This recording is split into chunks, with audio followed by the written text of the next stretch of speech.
बौद्ध धर्म की महायान शाखा से हमें शून्यता का दर्शन प्राप्त होता है।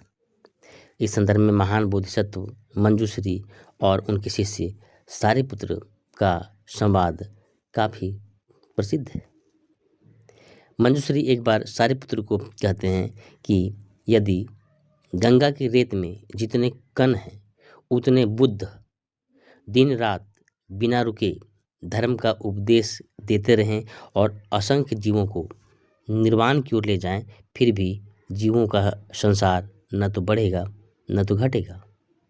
यह सुनकर सारिपुत्र चकित हो जाते हैं कि यह कैसे संभव है कि असंख्य जीवों को निर्वाण प्राप्त हो जाए फिर भी उनकी संख्या कम क्यों नहीं होगी।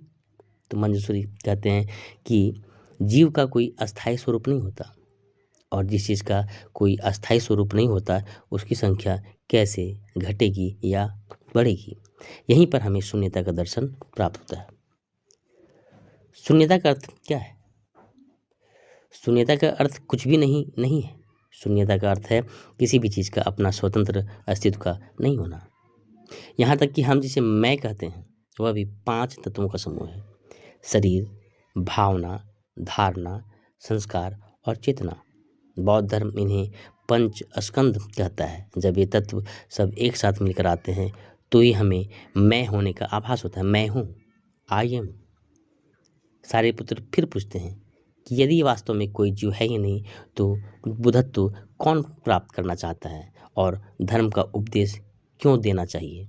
मंजूश्री कहते हैं कि यदि सभी जीव स्वभाव से शून्य हैं तो वास्तव में कोई बोधिसत्व नहीं है, ना ही कोई बुद्धत्व प्राप्त करने वाला है, ना ही कोई जीव है जिसे उपदेश दिया जा रहा है।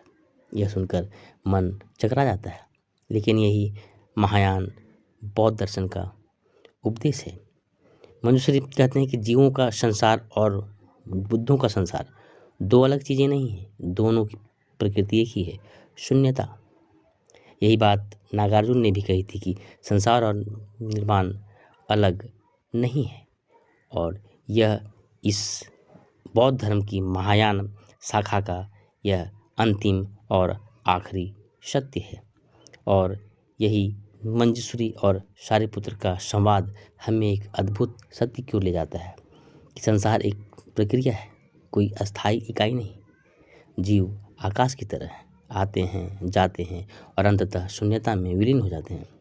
और शायद यही कारण है कि बुद्ध मुस्कुराते हुए कहते हैं कि कुछ भी पकड़ने लायक नहीं है और जब पकड़ना खत्म हो जाता है तभी मुक्ति शुरू होती है।